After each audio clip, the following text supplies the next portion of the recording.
Welcome to Meeple Mentor. I'm Jared, and we're about to play A Feast for Odin. Let's take a look, I'll show you how. Feel free to pause the video as needed to follow along with your copy of the game. Make sure to like and subscribe below the video so you don't miss any of my latest content.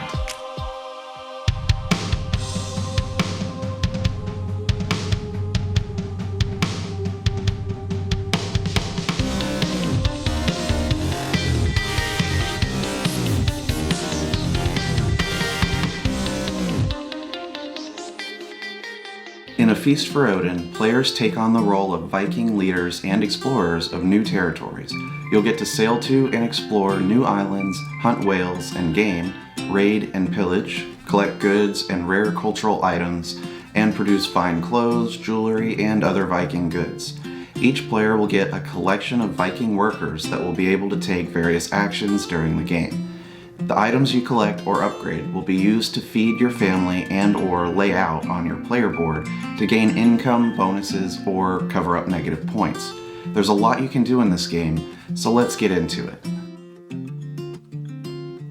If you've just opened the game and have not played it before, some initial sorting of the punched out goods tokens will be required. The game includes 2 plastic goods boxes that will help you sort everything out. Lay out both containers side by side in a horizontal position, with the smallest column of compartments on the far left. Across the rows will be blue, green, red, and orange items. Blue and green tokens of the same shape are on 2 sides of the same tile, same as the red and orange tokens. Split them up as evenly as possible. The columns will have the same size and shape of tokens. This chart, also found in the rulebook on page 4, shows you which goods go where. Here's what it would look like when you're done. For now, if you have a question of what the token is supposed to be, check the rulebook on page 3 for a full list and description with their pictures. The sheep and cattle tokens are red on both sides. Other than these animals, the red and orange tokens can be used to feed your people during the game. The blue and green tokens can be placed on your personal player board to fill up the grid. Now place the large action board in the center of the table. If you're playing a 4-player game, put the 2 extension action tiles directly underneath the board. Which side is showing should be randomized. If playing with 3 or less players, don't use these tiles. Put the oval supply board nearby and fill each spot with the special tiles shown.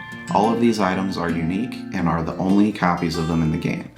Additionally, they are considered to be blue when it comes to placing them on grids. Place the round phases overview tile on the table where everyone can see it. Each round of the game will go through these steps, and it's a nice structured way to progress through each round. You can use the provided wood cube on this board to keep track of where you are in the round. Place the small supply board for ships nearby as well. Create stacks of the 3 types of ships on this board. The first is the smallest ship, known as whaling ships. The second stack will be for blue ships, and the third stack for red ships. They should be face up, showing the smaller point value. Lay out all 4 exploration boards on the table in order of A, B, C, and D. The backs of these are different islands. So to start the game, you should see Shetland, Faroe Islands, Iceland, and Greenland face up. Take the 8 mountain strip tiles and shuffle them up, creating a face-down stack. Turn 2 of these face up and place the shown resources on the tile. If you're playing a 4-player game, turn 3 face up instead of 2. Sort the various goods and silver into supply piles on the table. Create 3 stacks of building tiles: sheds, stone houses, and long houses. Give each player a large player board.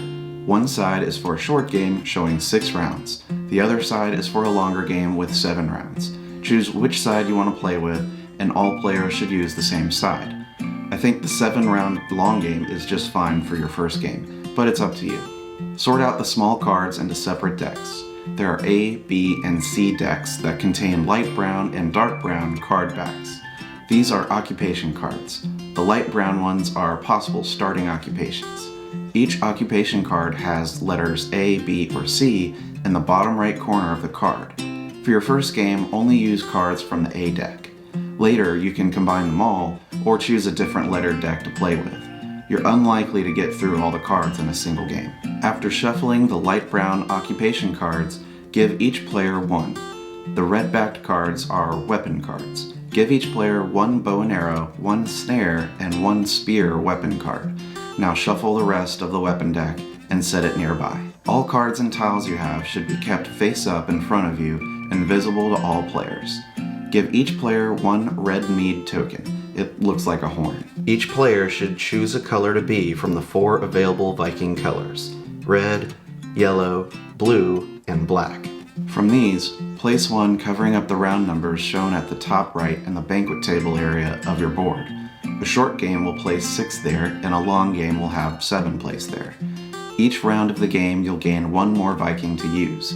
The remaining Vikings should be held in the center of your board here, called the Thing Square.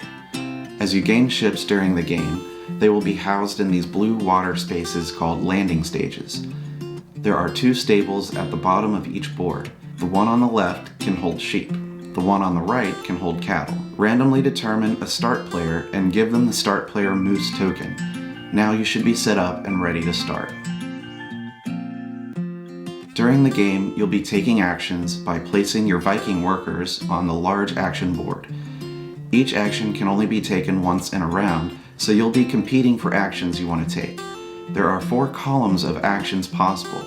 The first column costs 1 worker, the second column 2, the third column 3, and the fourth column 4. On your turn, you'll place the required workers on an empty action space to immediately take the action. Your player board shows a large grid with lots of negative points showing. Over the course of the game, you'll want to cover up spaces in this area with green or blue tiles. You can also fill space with silver and ore. You can choose anywhere in the grid to place these goods. However, there are benefits from starting in the bottom left corner. You'll see going out diagonally the symbols for income. If you cover up all the squares in the highlighted grid below it, you'll get to take that income. For example, if I wanted 3 income, I'd need every space in this square covered. The 3 income symbol needs to be visible. The downward diagonal square from the income space is the upper right corner of the square that needs to be filled. You cannot cover up an income icon unless you completely fill up the income square for the next level. Once you place something in your grid area, you cannot move it. I'll also add here that shown in the grid are single square bonus spaces. In order to claim these bonuses, you must completely cover the surrounded 8 squares with goods, money, or ore. You'll get to take one of the depicted bonus items during the bonus income phase. You don't have to do this and may choose to ignore them. If you ever cover up the bonus, it's forfeited. After actions are done each round, players will need to feed workers. Only the red and orange tiles can be used to feed them. If you cannot feed everyone properly, you'll gain a negative 3-point token. At the end of round 7, or round 6 if playing the short game, points are tallied and subtracted. Anything showing the shield symbol refers to victory points. You can get points for ships in the landing stage, ship immigrations found in your banquet, collected island exploration tiles, building tiles, sheep, cattle, certain occupation cards played, silver, and 2 points for the crown. Any exposed negative points across your home board, building tiles, or exploration tiles will be subtracted from your total. Remember, your collected exploration boards have a large point total in the corner, but come with their own grid of negative point spaces that will need to be covered up. This should all give you a general idea of how you can score and what you're trying to do throughout the game. Now let's take a look at how a round plays out. Each round in A Feast for Odin goes through the same 12 phases in order as shown on the round overview tile. The first thing to do each round is gain a new Viking. Take the leftmost Viking worker from your banquet table and add it to your supply in the Thing Square. Throughout the game, removing the Vikings from the banquet hall slowly increases the amount of food you need by exposing another square. Next, all players take the same harvest goods from the supply, depending on the round. The orange harvest bar is shown beneath the round number. You'll get to take 1 orange harvest good for each harvest number allowed. So in the first round, you'll get 1 peas, 1 beans, and 1 flax, since they all depict a harvest bag with a 1 on them. In round 2, you'll also get to take 1 orange harvest good showing a 2 on the harvest bag. So in round 2, each player would take 1 peas, 1 beans, 1 flax, and 1 grain. In the third round, no harvest is collected, since the dash is shown. The fourth round will let you also add 1 cabbage to your harvested goods, since the icon says 1 to 3. Cabbage has a 3 on it. The sixth round lets you also take 1 fruits token, as it shows a 4 on it. Your collected goods, tiles, and money will be in front of you as part of your personal supply. Anything you collect does not have to be immediately placed somewhere. In this phase, check the blue bar beneath the round numbers. Starting in round 3, exploration tiles that have not yet been claimed by a player will be flipped over. First, the A tile is flipped in round 3, then B in round 4, C in round 5, and D in round 6. On these rounds, when you're supposed to flip an exploration board, also place 2 silver on each unclaimed board not being turned. Add silver even if the named board to be flipped has been taken already. Already claimed exploration boards don't gain silver. If flipping a board that had silver on it, that silver goes back to the supply. The silver that collects on the boards is extra incentive to players to go after the board. Whoever takes it collects the money. In the fourth phase, each player draws 1 new weapon card from the weapon deck. Remember, all your cards should be kept face up in front of you and visible to everyone. Beginning with the player with the start token, everyone takes an action one at a time.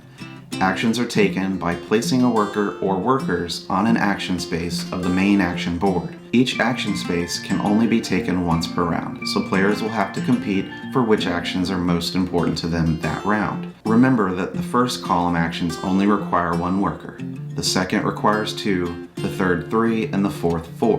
Additionally, when taking a third column action, you get to draw a dark brown occupation card before completing the action. Before or after taking a fourth column action, you may play any occupation card that you've collected. You can use the effect of the played card immediately. Drawing a card or playing a card is always optional. If you spent all your Vikings, you must pass. You are allowed to pass even if you have Vikings left, should you choose to. As soon as you place your workers on the space, you do the action immediately. You must do at least one of its effects to occupy the space. There are some actions you can take at any time during the game, such as placing goods on your home board, exploration board, or building tiles. I'll go into detail of all the actions you can do after the round summary. The actions phase continues until all players have passed. After everyone has passed, after doing actions, you'll have to determine the next start player. Whoever placed Vikings last in the action phase takes the start player moose token and will be the starting player in the next round. After determining the start player, everyone gets to take income as revealed on their home board. Income in this phase is only referring to silver, not bonuses. The smallest uncovered value on the income diagonal indicates the amount of silver that you can take from the supply. The income values must be covered in ascending diagonal order. This placement rule also applies to exploration boards you've collected that show income. During the income phase, income from all your boards are generated at the same time. While silver coins can be placed on the grids, you must wait until the phase is over. You may not use income earned from one board to place silver on another board to boost its income. You must wait until after the income phase to place the silver. You are allowed then to place silver in goods before the bonus phase triggers, thereby letting you gain a bonus space award you would not have otherwise got. After gaining silver from the income phase comes the animal breeding phase. The 2 stables at the bottom of your player board can house sheep and cattle, respectively. These are double-sided, with one side showing a higher point value. The higher point value side represents the animal pregnant. During this phase, if you have at least 2 sheep or 2 cattle, but no pregnant ones, turn one of the pair over to the pregnant side. If at the start of the phase, one of your sheep or one of your cattle is already pregnant, flip it over and take a new sheep or cattle, respectively. Add it to your stable stack, non-pregnant side up. You may only have 1 pregnant sheep and 1 pregnant cattle at a time, no matter how many animals are in your stable. The next phase is the feast. This is the time when everyone needs to feed their Vikings. Take a look at the small empty squares to the left of the Vikings on the banquet table track. Using only orange and red goods, or silver, you must cover up the empty squares. No orange goods may be touching each other. No red goods may be touching each other. Silver coins can be next to each other and may need to be used to break up 2 adjacent orange or 2 adjacent red good tiles. If you place 2 or more of the same good in the banquet table, the extras must be placed vertically. You don't need to worry about rotating square goods like the beans, since rotating them doesn't change how many bottom row squares they cover up. By having more than one of a type of food, the Vikings are upset at the lack of diverse menu options and eat less of it. Also, Vikings love bean dishes and thought too much salty meat was unhealthy. Each tile you place must cover at least one of the squares below the banquet table and may not overhang outside the allowed space. During the feast phase, if you're not fully able to cover all the revealed squares, you must take a thing penalty token for each square that you cannot cover up following the placement rules. Each of these tokens will be -3 points at the end of the game. At the end of the feast phase, return the used goods and coins to the general supply. After the feast, everyone may now collect bonuses you've earned from your home board and any other boards you own. Only bonus squares that are visible and fully surrounded with goods, silver, or ore may be collected. The bonus items are collected at the same time. You can't use a bonus item just collected to place it on the board the same phase you get it. In this example, you would collect 1 mead, 1 stone, and 1 ore during each bonus phase. In the next phase, you'll update the mountain strips that hold resources. First, from all face-up mountain strips, remove the leftmost resource and return it to the supply. If only the last 2 silver resource space is left, remove it and the entire mountain strip. Next, always then turn over a new mountain resource strip face up and place the depicted goods on it. It's possible to have more mountain strips face up than what you started the game with. In a 4-player game, you may run out of mountain strips. If you do, then no more get added to the game. The last phase of a round is to collect your color Vikings that were placed on the main action board.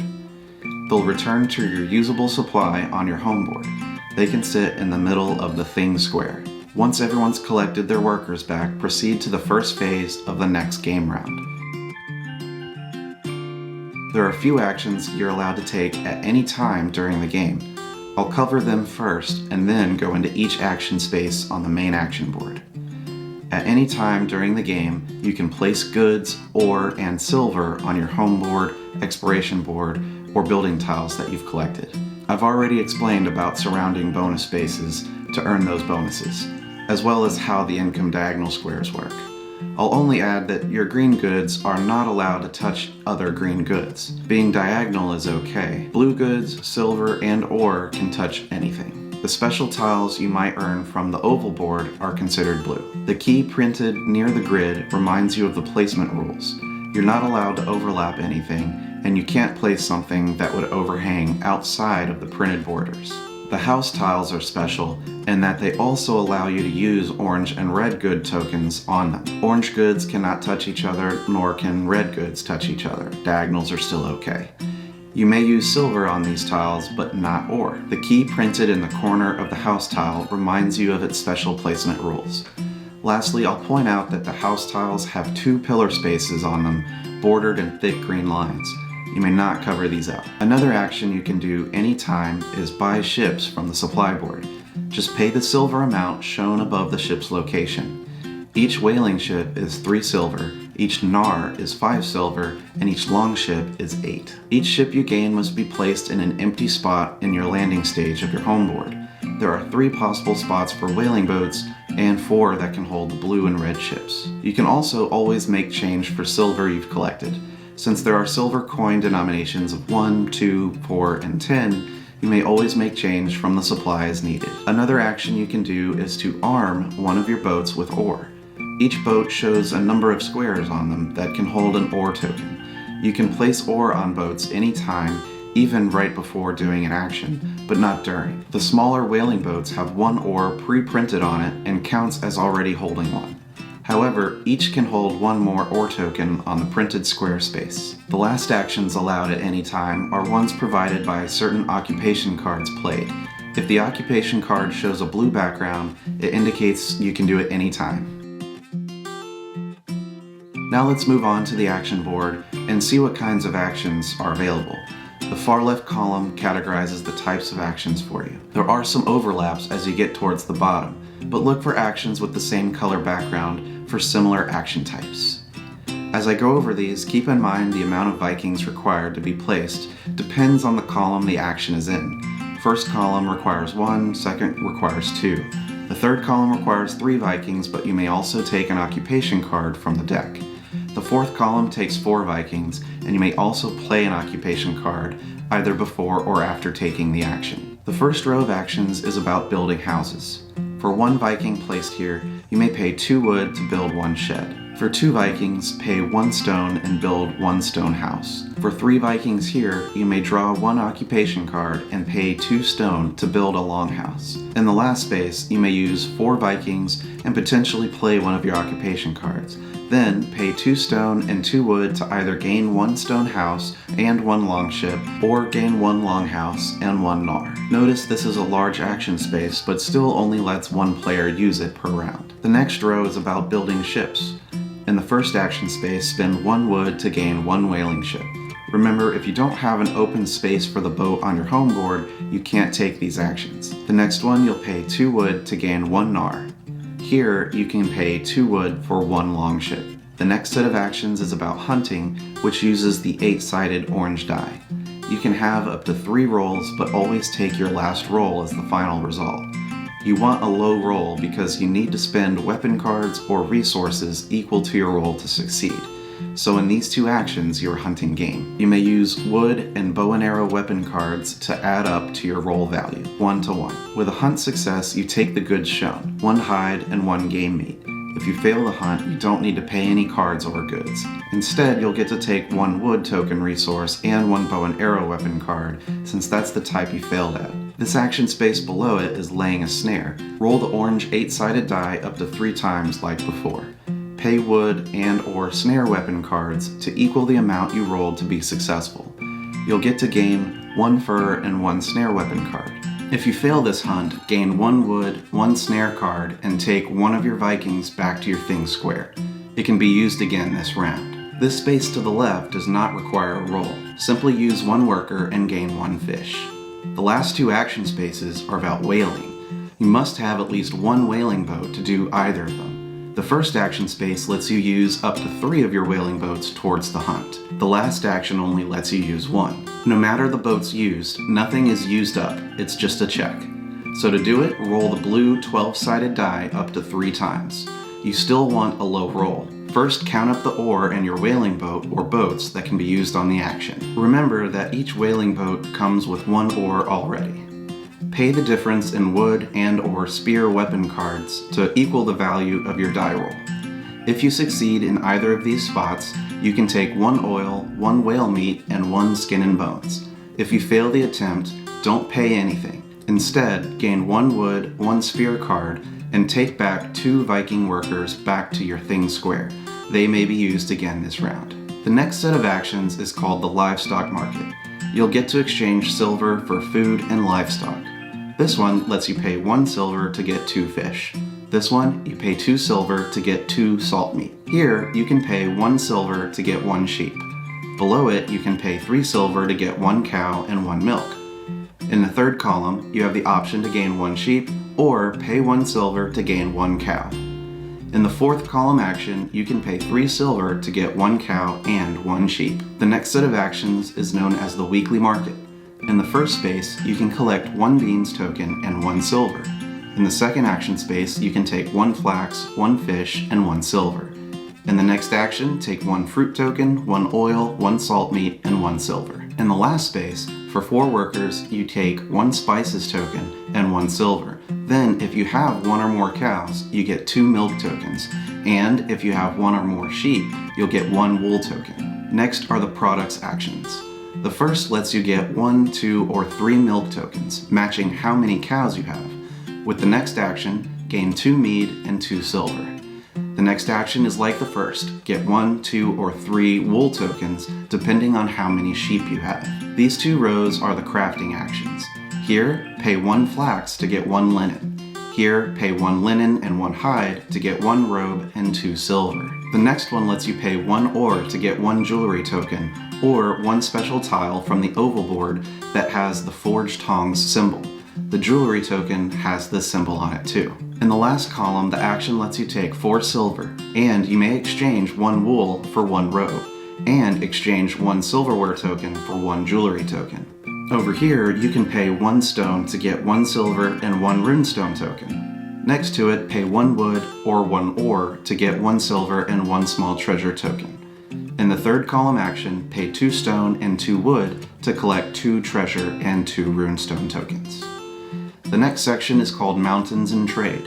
This is an important section as this is where you can easily get basic resources as well as upgrade any goods you've already collected.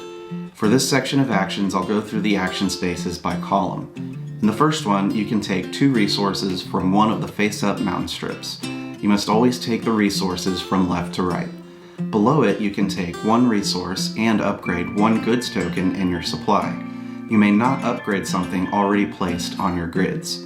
To upgrade a token, exchange it to take the next color up from the supply in the same shape. The lowest value color is orange, then red, green, and blue.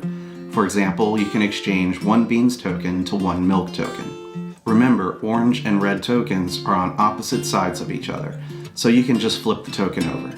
Green and blue tokens are the same way and can just be flipped. The action underneath lets you choose 2 of your goods tokens in your supply and upgrade them once.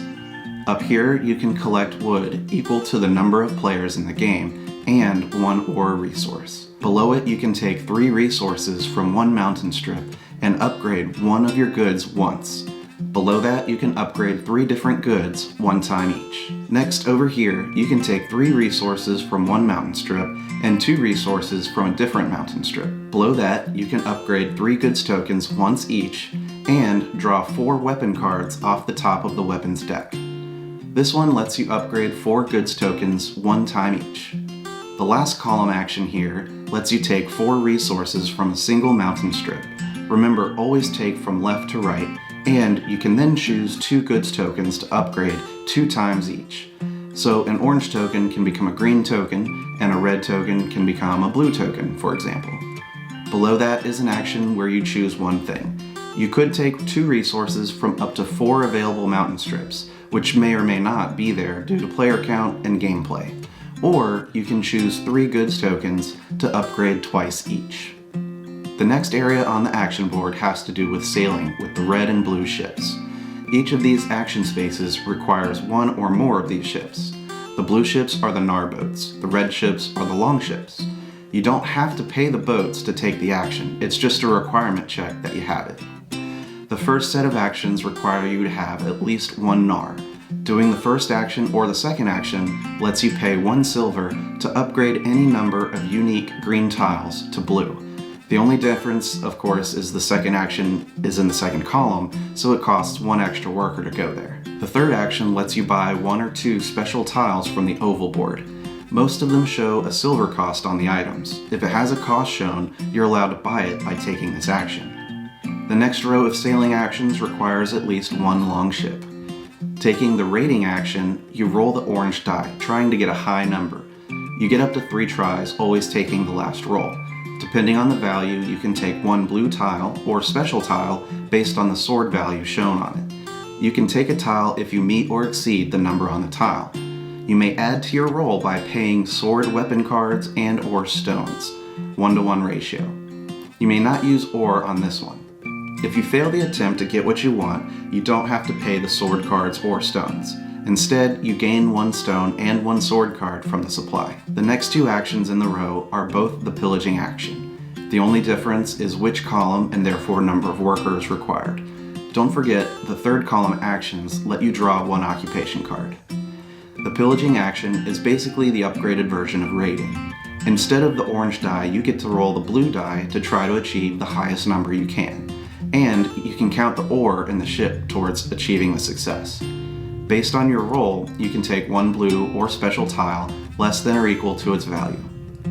You may pay swords and stones to add to the roll to meet the item minimum required. In either action space, if you fail the attempt, you can take 1 stone, 1 sword, and 1 Viking worker back from the space.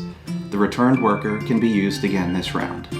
The last action space requires you to have 2 longships in your landing stages. By taking this action, you can gain 1 silver horde token, which is the largest blue tile in the game. The next 3 action spaces let you take 1 of the exploration tiles that is available. Each space has printed which exploration tile you're allowed to take by going there, as well as the ship requirements. You don't pay the ship, it's just a requirement check. The first action space requires any 1 boat, and lets you take Shetland or Faroe Islands. The second action requires either a Gnar or Longship. You can take Iceland, Greenland, or Bear Island.